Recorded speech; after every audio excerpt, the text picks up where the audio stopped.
think there are a number of factors as to why we are heading into a global low return environment. I think the first is that since the crisis of 2008 and 2009, central banks in developed economies around the world have dropped interest rates to very low levels, record low levels in many instances. And what that has caused investment professionals and the investment community to do is to reprice assets assuming this lower interest rate, lower for longer interest rate environment.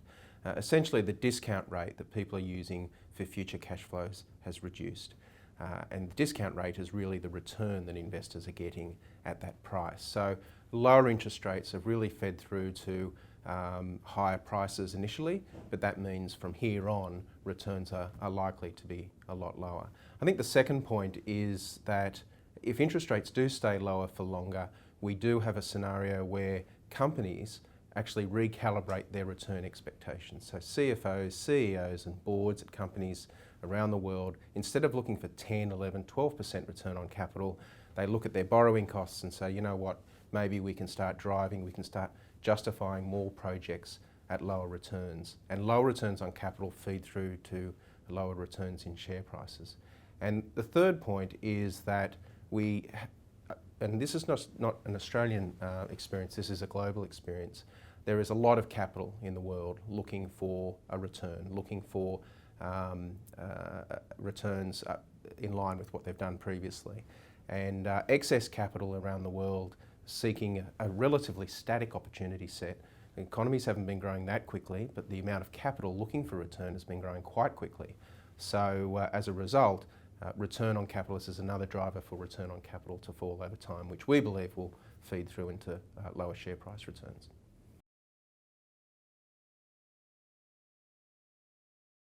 Australia is not immune to these dynamics. We currently have a cash interest rate of 2%, which is high in relative context, but it's a historic low in Australian context. So the same dynamics really are playing out here in Australia. We also have a legislated superannuation scheme where superannuation assets are constantly growing. In fact, over the last 4 to 5 years, the growth in assets under management, which now exceeds over $2 trillion, the growth in assets under management is exceeding the growth in corporate profits.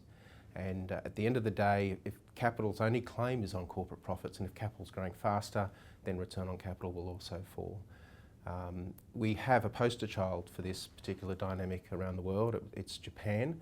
The data we've looked at since the 1960s shows return on capital in Japan has declined significantly from around 8% to 3% over the last 50 years, and that has coincided with progressively lower interest rates that we've seen in Japan. So I think the rest of the world can learn a little bit from that low interest rates might be good in the short term for share prices, but in the long term it does mean lower return on capital and lower returns for shareholders. And Australia really isn't immune to that dynamic.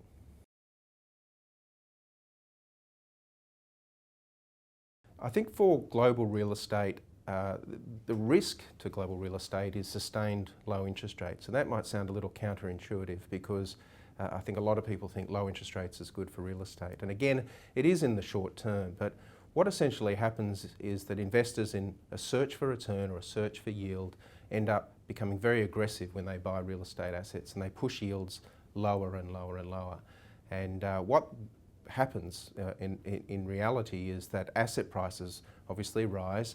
They rise to a point where prices start to reflect a potential economic profit for developers to supply the market with new stock.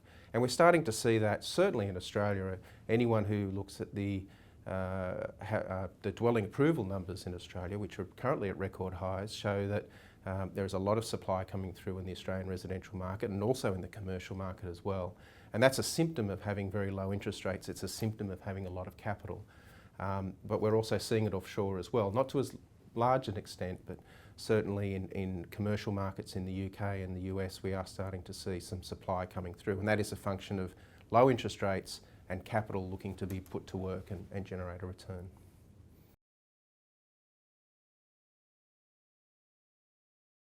What we try to do at Quay is, being aware of this dynamic, we tried to differentiate real estate into two buckets, if you like.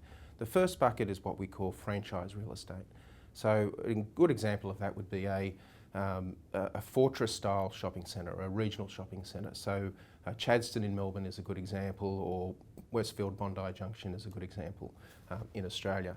These assets are very hard to replicate, so it really doesn't matter how much capital there is in the system. No one's really going to build another Chadstone again, or no one's really going to build another Westfield Bondi because there are physical and economic barriers to entry. So these are terrific assets to own in this sort of environment because you are well protected from a capital perspective. The other bucket we think about is the more commodity style real estate. So that includes maybe office towers, apartments, industrial property. Assets that are easily substitutable. Tenants could move from one office building to another and it really doesn't affect their business too much.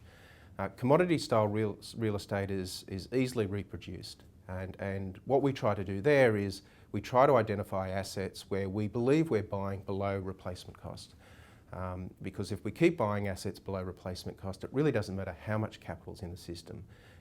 New supply is going to be delivered at a price point higher than our investment, and therefore we're fine with that because it means that we'll be generating acceptable returns. And that's really the process that we try to adopt.